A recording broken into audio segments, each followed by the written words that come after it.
siamo ad un terzo, diciamo, del progetto. Devo dire che una cosa che ci aspettavamo, perché siamo tra studiosi di media, ma che forse non ci aspettavamo in questi termini, è la davvero consistente tenuta dell'identità, del linguaggio, dell'immaginario nazionale in un mondo che per tanti decenni è stato descritto come post-nazionale, e naturalmente la stessa fondazione, no, della comunità, poi Unione Europea, avrebbe dovuto portare lì. In realtà, se i media sono così importanti come crediamo nel costruire l'identità collettiva, l'impressione è che l'identità nazionale abbia ancora un peso notevole, e ce l'ha anche all'interno di piattaforme che pure hanno una dimensione globale, che dovrebbero avere una vocazione globale, e in cui invece le fratture, le separazioni, se non altro di linguaggio, ovviamente sono molto molto visibili ancora. Also paneuropäische Medien top-down zu implementieren, das wissen wir aus langjährigen Erfahrungen, angefangen mit Versuchen in den 80er Jahren. Das hat nicht funktioniert. Das hat nicht funktioniert. Wir werden nur davon ausgehen können, dass so etwas wie europäische Medien entstehen, in dem Maße, wie Europäer sich europäisch fühlen, europäisch interessieren und so etwas auch nachfragen. Denn wir müssen uns vergegenwärtigen, ob so etwas wie europäische Medien entstehen und damit dann wieder das, was die vorige Frage ja angesprochen hat, europäische Kultur, das ist ein Gleichklang. Das ist nicht ein Gleichklang, ein Dreiklang, nämlich ein Dreiklang zwischen einerseits zu sagen realen gesellschaftspolitischen Prozessen, die dazu führen können, dass oder auch nicht sich Europäer als Europäer fühlen. Und ich glaube, gerade gegenwärtig die sehr breite Solidaritätsbewegung mit den Geflüchteten aus der Ukraine macht deutlich, dass es immer wieder solche Kulminationspunkte gibt, wo man sich in Europa sehr europäisch fühlt. Das ist die eine Seite. Dann gehören dazu natürlich Medien, die diese Erfahrungen begleiten und medial vermitteln. Und dann kommen die RezipientInnen dazu, die sich tatsächlich dafür dann auch interessieren. Und aus diesem wechselseitigen Dreiklang, da können so etwas wie europäische Medien entstehen. Wenn man aber quasi an ein Befördern dieses Prozesses denkt, dann finde ich es hier sehr wichtig, auf Public Service Media, also in Deutschland öffentlich-rechtlichen Rundfunk, öffentlich-rechtliche Medien zu verweisen, weil wir hier Medien haben, die nicht getrieben von Marktimperativen tatsächlich auch Angebote machen können, mit denen man Perspektiven auf Europa, auf europäische Länder eröffnet. Also diese Angebote müssen Interesse wecken, und das ist nicht immer im ersten Moment marktgängig, aber dafür ist eben öffentlich verantwortete und öffentlich finanzierte, auch öffentlich kontrollierte Medien so eine wichtige Sache. Aber gut, das ist jetzt ein weitergehendes anderes Thema, dass die natürlich dafür auch stark und gestärkt sein müssen.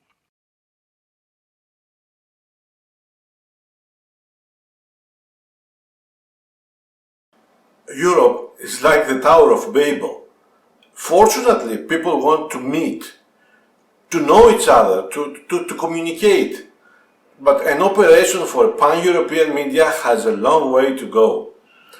From our research, we saw that the north-south as well as the western-eastern divide in terms of media consumption and production still exists. European media had to face common challenges during the past 30 years, but not at the same time nor at the same degree. It's obvious that smaller media markets, smaller countries are striving to keep up with the bigger players and the bigger countries.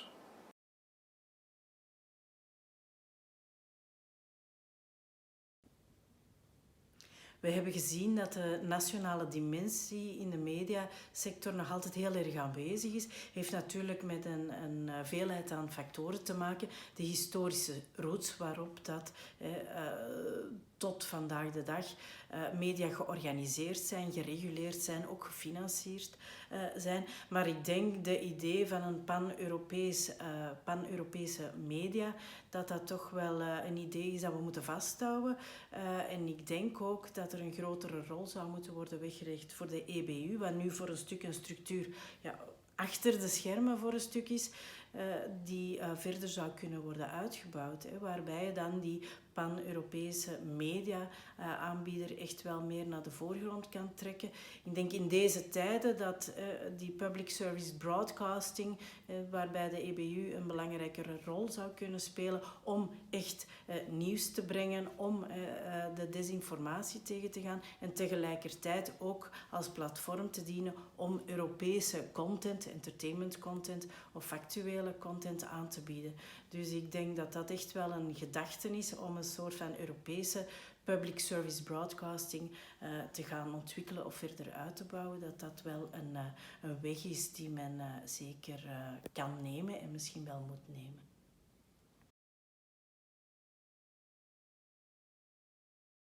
According to me, there is space for convergence toward pan-European media.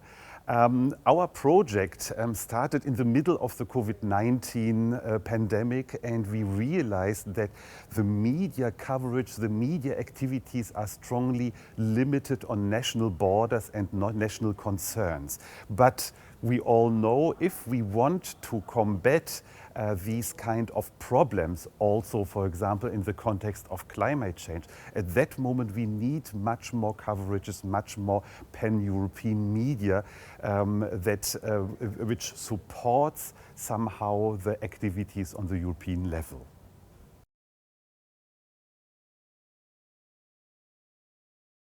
La dimensione nazionale è certamente ancora rilevante quando per esempio dobbiamo cercare di capire come le piattaforme vengono utilizzate e anche se ci sono delle differenze fra i diversi paesi.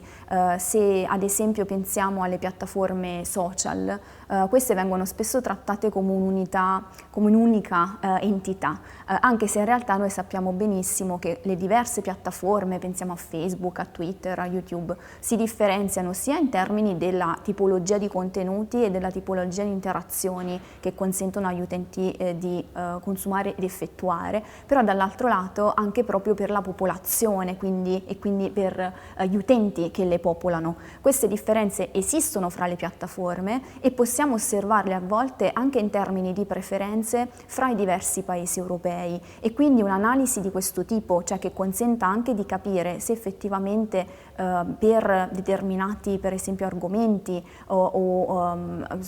ci siano anche delle preferenze della popolazione di un determinato paese verso le piattaforme o come queste dinamiche cambiano all'interno dei paesi. Se pensiamo ad esempio alla diffusione della disinformazione, sicuramente la dimensione nazionale è una dimensione di cui dobbiamo tener conto. D'altra parte questi confini sono dei confini sfumati, perché ovviamente lo spazio digitale è uno spazio in cui però le informazioni possono diffondersi e gli scambi sono molto più facilitati fra gli utenti. Quindi da un lato ok la dimensione nazionale, dall'altro dobbiamo comunque tenere a mente che poi delle dinamiche, quali dinamiche si instaurano anche fra i diversi paesi nel momento in cui lo spazio di utilizzo è lo stesso.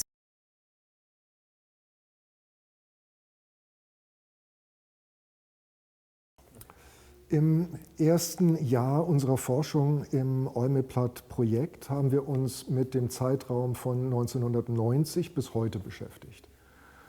Und das heißt, der größte Teil dieses Zeitraums wird noch bestimmt durch traditionelle Medien, audiovisuelle Medien.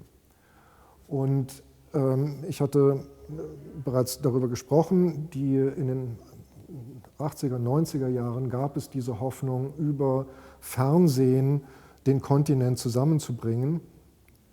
Aber auch die Maßnahmen der Europäischen Union waren darauf gerichtet, hier grenzüberschreitende Koproduktionen zu fördern. Und in der Tat kann man sehen, dass das erfolgreich war. Europa ist zu einem der größten audiovisuellen Produzenten der Welt geworden. Diese Maßnahmen haben also gefruchtet. Was allerdings nicht funktioniert hat, wenn man sich anschaut, was dann tatsächlich innerhalb dieser europäischen Quote auf Fernsehkanälen, aber auch auf Video-on-Demand-Plattformen angeboten wird, dann ist das zum großen Teil sind es nationale Produktionen, die auch als europäische Produktionen gewertet werden, aber nicht europäische Produktionen aus anderen europäischen Ländern. Also wir sehen tatsächlich weiterhin eine sehr konservative Haltung, dass Menschen Produktionen aus ihrem eigenen Land, in ihrer eigenen Sprache, aus ihrer eigenen Kultur bevorzugen, plus dann, ich würde sagen, generische Produktionen aus den USA, die so angelegt sind, dass sie alle Menschen aus allen Kulturen ansprechen. Wiederum denke ich, dass es nicht die Medienangebote sind, die hier ein Interesse an anderen Ländern schaffen, sondern es braucht ein Interesse an anderen europäischen Ländern, damit Menschen nach Angeboten suchen, um sich über Kulturen in Europa zu informieren.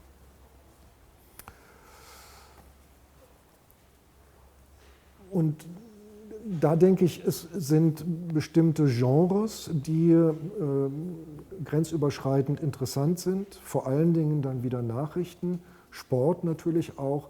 Ich denke auch E-Sport, also Gaming ist etwas, was in der Generation von Gamern grenzüberschreitend europaweit von Interesse ist.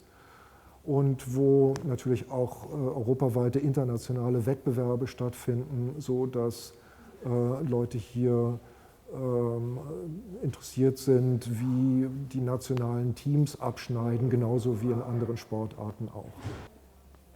Der Begriff Konvergenz impliziert ja, dass nationale Medienanbieter in irgendeiner Form zusammenfließen, um gemeinsam ein europäisches Angebot zu machen.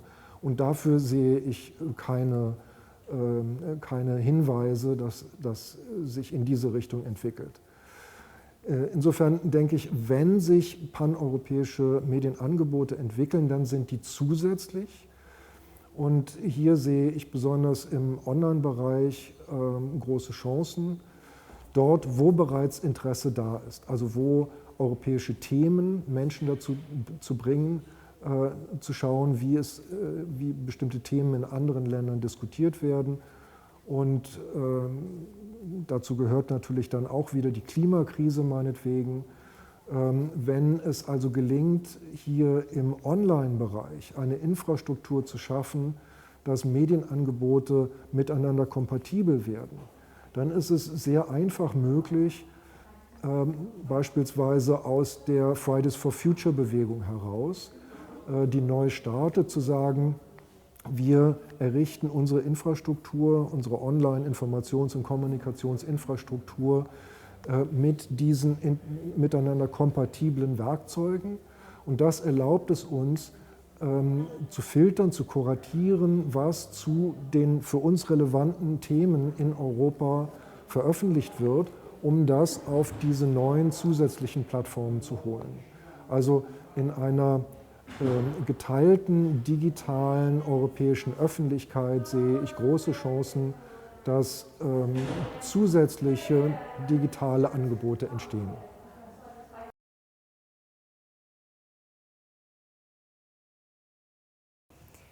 Öncelikle Convergence Culture'ın günümüzde inanılmaz bir öneminin olduğunu düşünüyorum. Avrupa bağlamında baktığımızda aslında belirli bir yayın organının tüm Avrupa gelişmelerinden insanları bilgilendirecek bir yapıya sahip olmasının faydalı olacağı kanısındayım.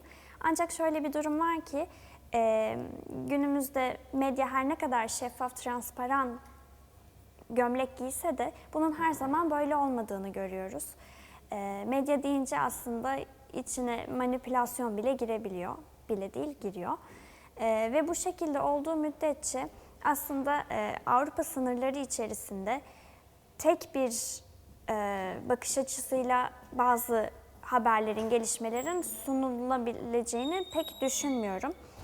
Ancak insanların Çünkü tabii ki bildiğimiz üzere milli kanallar, daha yerel anlamda gördüğümüz kanallar ve haber yayın organları daha popüler kalıyor araştırıldığı üzere de.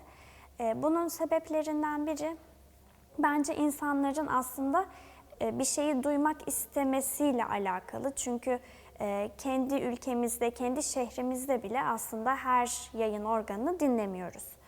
Bu sebepten ötürü bu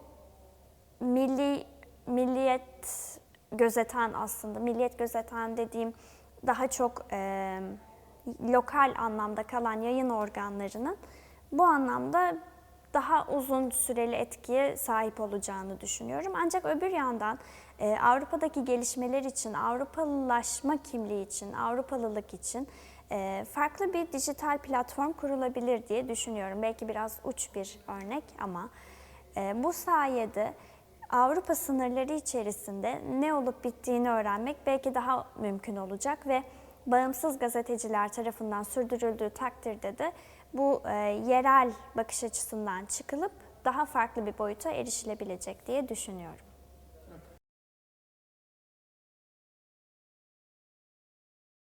Sim, é uma pergunta difícil, mais uma pergunta difícil.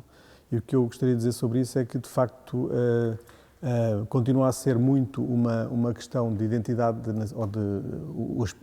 o lado nacional continua a ter muita relevância, sobretudo por causa da língua, okay?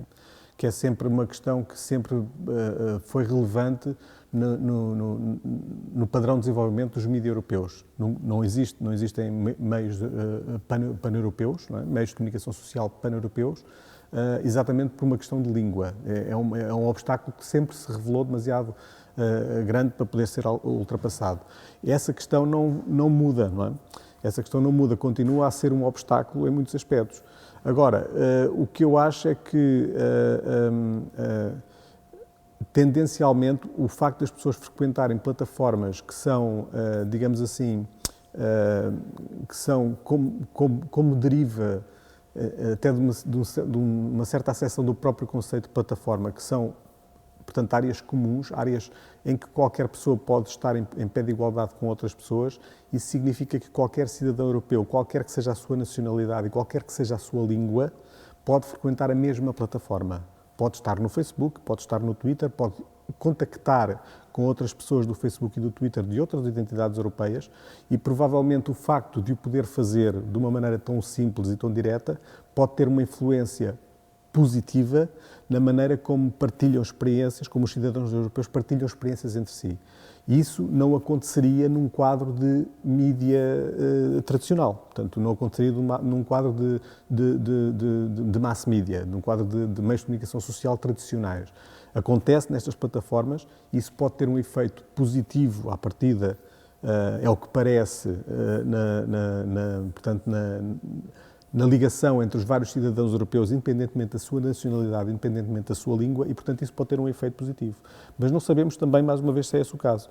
Eu volto, pode parecer, às vezes parece estranho que os académicos tenham mais perguntas do que respostas, mas é perfeitamente natural que isso aconteça, porque, de facto, o que se passa é que nós estamos a viver um conjunto de transformações ao nível dos mídias, na Europa e em todo lado, que são muito profundas, que são muito vastas, que têm muitas implicações a todos os níveis da sociedade, ao nível económico, ao nível da vivência social, ao nível da mundividência, e, portanto, a todos estes níveis, e, portanto, é perfeitamente natural que nós tenhamos muitas dúvidas e que não saibamos dar respostas claras. Voltando à pergunta inicial, se a identidade europeia,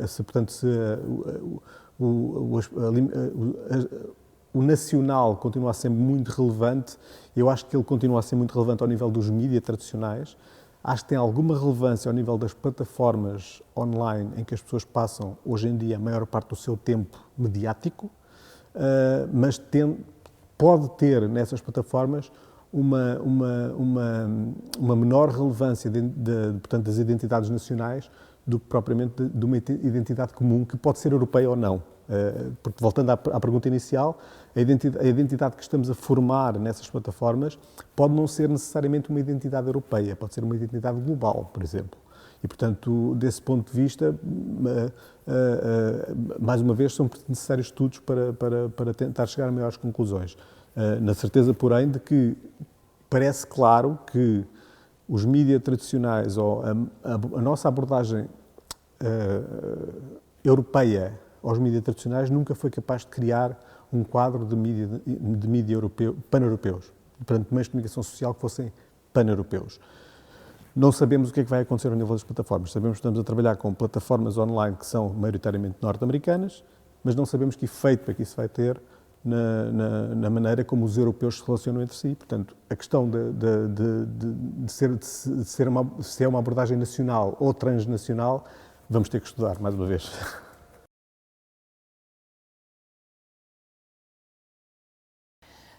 So national media, I think, will continue to be the most relevant and the most prominent in their respective countries.